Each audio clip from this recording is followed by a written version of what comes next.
दोस्तों, आपने देखा होगा कई बार जिन लोगों की परिवार में कोई खास अहमियत नहीं होती, जिन्हें परिवार कुछ खास नहीं समझता और जिनसे परिवार को कुछ खास उम्मीदें नहीं होती, वो परिवार का अटूट विश्वास बनकर उभरते हैं, वो परिवार का अभिमान बनते हैं। ये कहानी एक ऐसे ही लड़के की है और ये कहानी शुरू होती है बिहार से। एक ऐसा लड़का जो अपने 4 भाई बहनों के बीच में पढ़ने में सबसे नकारा समझा जाता था। पिताजी प्रोफेसर थे और निहायत ही ईमानदार इंसान, जिन्होंने पूरी जिंदगी में 1 रुपया भी ऐसा नहीं कमाया था जिस पे उन्हें अफसोस हो। वो उस बच्चे को हमेशा बुला के और कहा करते थे कि मुझे नहीं पता कि मैंने अपनी जिंदगी में क्या गलती की है कि अल्लाह ने तुम्हें ऐसा बना दिया। वो बच्चा पढ़ाई में सच में कुछ खास नहीं था और पूरे परिवार को इस बात की समझ थी कि ये पढ़ाई से कुछ बड़ा नहीं कर पाएगा। खैर, स्कूली शिक्षा की जो गाड़ी थी वो किसी भी प्रकार से आगे बढ़ी और धीरे धीरे वो बच्चा 10th में पहुंच गया। 10th बोर्ड का एग्जाम आने वाला था और वो सीबीएसई से पढ़ाई कर रहा था। बोर्ड के एग्जाम में वो अपीयर होता है और फिर आती है रिजल्ट की बारी। जिस दिन रिजल्ट आता है, रिजल्ट जानने के बाद पूरे परिवार में एक टेंशन का माहौल था। पूरी फैमिली चिंतित थी। लड़का फेल नहीं हुआ था, हाँ बस पास हुआ था। सिर्फ 45% नंबर थे और सीबीएसई से सिर्फ 45% नंबर होना, आप समझ सकते हैं कि यह सच में एक चिंता का विषय था। पिताजी प्रोफेसर थे, इसलिए उन्हें यह बात पता थी कि इतने नंबर से वो जिंदगी में कुछ खास आगे नहीं कर पाएगा और बहुत सारे रास्ते उसके लिए हमेशा के लिए बंद हो जाए। इसलिए उन्होंने अपने बच्चे को बुलाया और उसे समझाया कि देखो, इतने नंबर से तुम कहां जाओगे, इसलिए अच्छा होगा कि तुम दोबारा एग्जाम दो। वो बच्चा जिससे 45% आए थे, बाकी लोग भले ही टेंशन में थे, लेकिन वो अंदर अंदर बड़ा खुश था कि वो फेल नहीं हुआ और उससे 45% आ। खैर, पिताजी के बहुत बार समझाने के बाद, खुद मनाने के बाद वो बच्चा तैयार हुआ कि अगली बार यानी कि नेक्स्ट ईयर वो फिर से बोर्ड का एग्जाम देगा। होता बिल्कुल ऐसा ही है। वो थोड़ी सी तैयारी करता है और फिर अगले साल बोर्ड का एग्जाम देता है और फिर से रिजल्ट की बारी आती है और इस बार जो रिजल्ट आता है वो पूरे परिवार को खुश कर देता है। 70% नंबर आते हैं और परिवार के लिए ये 70% नहीं था, ये बिल्कुल 100 में 110 के बराबर था। पूरे मोहल्ले में मिठाइयां बढ़ती हैं, सब लोग बहुत खुश। लेकिन पिताजी को ये बात मालूम थी कि आखिर इस बच्चे की क्षमता क्या है और ये आगे क्या कर सकता है। अब यहां से 2 लाइनें थी जो कि भारत में हमेशा बहुत ही आम तौर पे देखी जाती है। पहला कि मेडिकल की तरफ चल जाए लड़का, या तो फिर इंजीनियरिंग की तरफ चल जाए। मेडिकल ऐसे भी टफ चीज थी, इसलिए उसे आप हटा ही दे। बात आई इंजीनियरिंग की तो उनके वालिद को लगता था, उनके पिताजी को लगता था कि इंजीनियरिंग इससे नहीं होगी, ये बीच में ही छोड़ देगा। इसलिए वो एक दिन अपने बच्चे को बुलाते हैं और उससे कहते हैं कि देखो, मुझे ऐसा लगता है कि तुम इंजीनियरिंग नहीं कर पाओगे, तो अच्छा होगा कि तुम डिप्लोमा में एडमिशन करा, डिप्लोमा इंजीनियरिंग। और इससे ये होगा कि अगर तुम इसे पास कर जाते हो तो तुम्हें नौकरी भी मिल जाएगी। बच्चा क्या करता, बस उसने सुना और उसके हाथ में कुछ भी नहीं था। बिल्कुल उसकी स्थिति ऐसी थी कि मरता क्या नहीं करता। उसे हर्ट हुआ, उसका ईगो हर्ट हुआ, लेकिन उसने कुछ भी नहीं बोला और बिल्कुल शांति के साथ अपने पिता की जो भी बातें थी वो मान ली। वो डिप्लोमा के एंट्रेंस एग्जाम में बैठता है और बारी आती है रिजल्ट की। डिप्लोमा के इस एंट्रेंस एग्जाम में उसका पास ना होना सबको फिर से चिंतित करता है। वो पास नहीं होता और पिताजी इस बात से थोड़े से दुखित होते हैं। नाम उसका वेटिंग लिस्ट में चला जाता है, लेकिन पिताजी प्रोफेसर थे और किसी भी प्रकार से उसे ये मौका मिल जाता है कि उसका एडमिशन हो जाए और फाइनली वो डिप्लोमा करने चला जाता है। धीरे धीरे वो डिप्लोमा की पढ़ाई करता है, वहां से पास होता है और पास होने के बाद उसे नौकरी भी मिल जाती है। वो नौकरी करने लगता है और नौकरी करते हुए उसे 3 साल बीत जाते हैं। यहां से कहानी के अंदर एक टर्निंग पॉइंट आती है। जब 3 साल नौकरी को बीतते हैं, उसके बाद उस बच्चे को ऐसा लगता है कि मैंने अपनी जिंदगी में कुछ भी अभी तक नहीं किया है। उसे ऐसा लगने लगता है कि ना तो मैंने कोई बड़ा एग्जाम दिया, ना तो मैंने कुछ खास किया, मतलब मुझे जिंदगी जहां उठा के रख दी है मैं वहीं पे बैठा हुआ, यानी मैं कुछ कर ही नहीं रहा। और 3 साल के बाद जब बच्चे को ये महसूस होने लगता है तो वो लड़का अपने पिताजी को कॉल करता है और कॉल करके उनसे ये बातें कहता है, लेकिन उससे पहले वो ये तय कर चुका होता है कि उसे करना क्या है। वो सारे ऑप्शंस तलाशता है, इंजीनियरिंग और मेडिकल।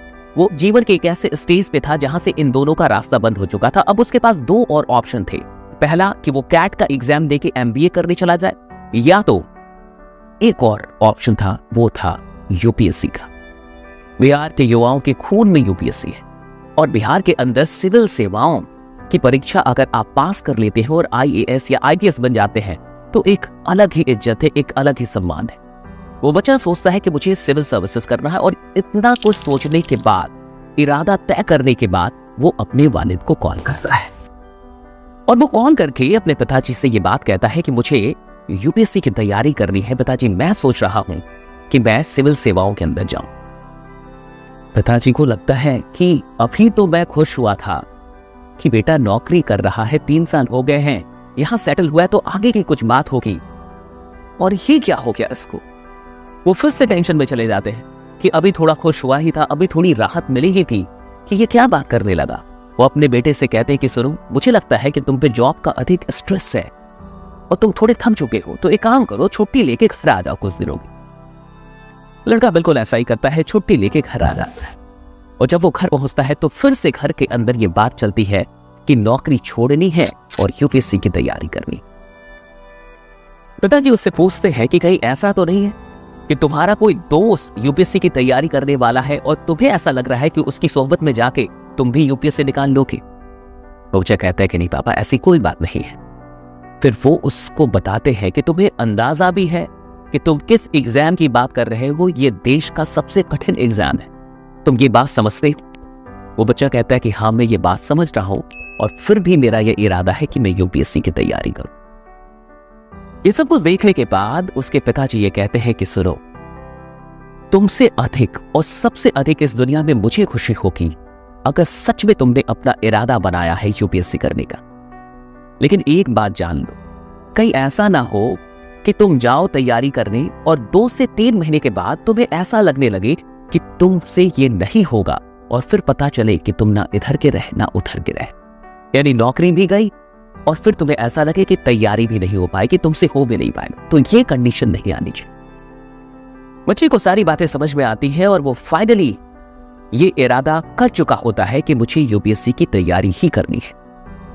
पिताजी राजी हो जाते हैं और वो फाइनली पहुंच जाता है अपनी सिविल सेवाओं की तैयारी की यात्रा शुरू करने। यात्रा शुरू होती है और वो बच्चा कहता है कि यहां से मैंने पढ़ना, लिखना, टेबल कुर्सी पे बैठना, ये सारी बेसिक चीजें सीखी। इससे पहले मुझे ये सारी चीजें भी ढंग से नहीं आती थी। तैयारी करता है और फिर बारी आती है पहले एग्जाम की और पहले एग्जाम में प्रीलिम्स में ही उसका रिजेक्शन हो जाता है, वो फेल हो जाता है। फिर वो दूसरी बार एग्जाम में बैठता है और इस बार वो प्रीलिम्स निकाल लेता है। घर वाले खुश होते हैं। मेंस की बारी आती है लेकिन मेंस में वो फेल हो जाता है। फिर तीसरी बार वो एग्जाम में बैठता है और इस बार भी वो प्रीलिम्स पास कर लेता है। फिर उससे मेंस में पहुंचता है। घर वालों को लगता है कि अब कुछ हो जाएगा, लेकिन इस बार भी वो मेंस में फेल हो जाता है। 3 बार फेल होने के बाद अब घर वालों के लिए भी एक टेंशन का विषय होता है और थोड़ा बहुत मनोबल हर इंसान का कहीं ना कहीं टूटता है। लेकिन इस लड़के में एक बात आ चुकी थी कि मुझे यूपीएससी करना है। उसी दौर में साहब फैजल, उनकी वीडियोस ये देखते थे और भी कई लोगों की जो यूपीएससी क्रैक करके फाइनली सफलता प्राप्त कर चुके थे। ये बच्चा चौथी बार अपनी तैयारी में लगता है और जब वो चौथी बार बैठता है एग्जाम में तो इस बार वो प्रीलिम्स निकाल लेता है, मेंस का एग्जाम देता है और इस बार मेंस के एग्जाम में भी वो पास कर जाता है। फाइनल इंटरव्यू यानी कि लास्ट स्टेज, और इस अंतिम स्टेज में वो जाता है, इंटरव्यू देता है और फिर वक्त आता है, वो दिन आता है जब इंटरव्यू का नतीजा निकलना था, जब फाइनल रिजल्ट निकलना था।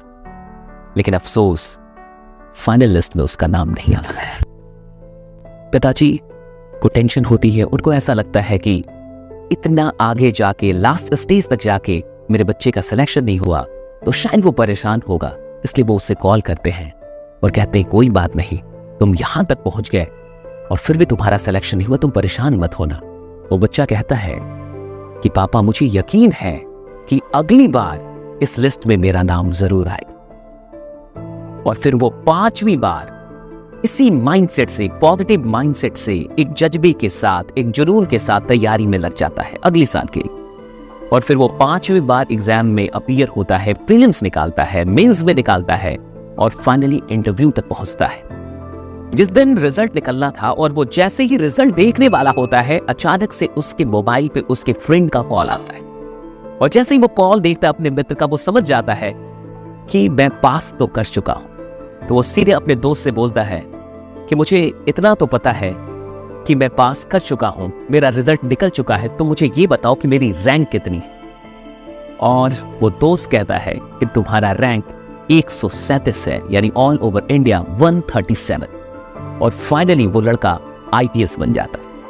आप सोच के देखिए, एक ऐसा लड़का जो पढ़ने में नकारा था, एक ऐसा लड़का जो 2 बार मैट्रिक पास करता है, एक ऐसा लड़का जिसका डिप्लोमा के एंट्रेंस एग्जाम में भी सिलेक्शन नहीं हो पाता, वेटिंग में नाम चला जाता है, एक ऐसा लड़का जिसके परिवार को उससे कोई खास उम्मीदें नहीं थी। और 3 साल नौकरी करने के बाद उसे एक दिन ऐसा लगता है कि मैंने कुछ खास नहीं किया है, मुझे कुछ बड़ा करना चाहिए। और वो भारत की सबसे कठिन परीक्षा 5वीं बार, 4 बार फेल होने के बाद 5वीं बार में पास करता है और वो भी आईपीएस बनता है। इस कहानी से एक शिक्षा मिलती है कि आप क्या है अभी मायने ये नहीं रखता, आपको क्या बनना है, और जो कुछ भी बनना है उसके लिए आपको विश्वास करना है। गौहर हसन आज एक प्रेरणा है। 2019 में उन्होंने ये परीक्षा पास की और आज गौहर हसन की कहानी, उनकी सफलता की कहानी लाखों बच्चों को प्रेरित कर रही है।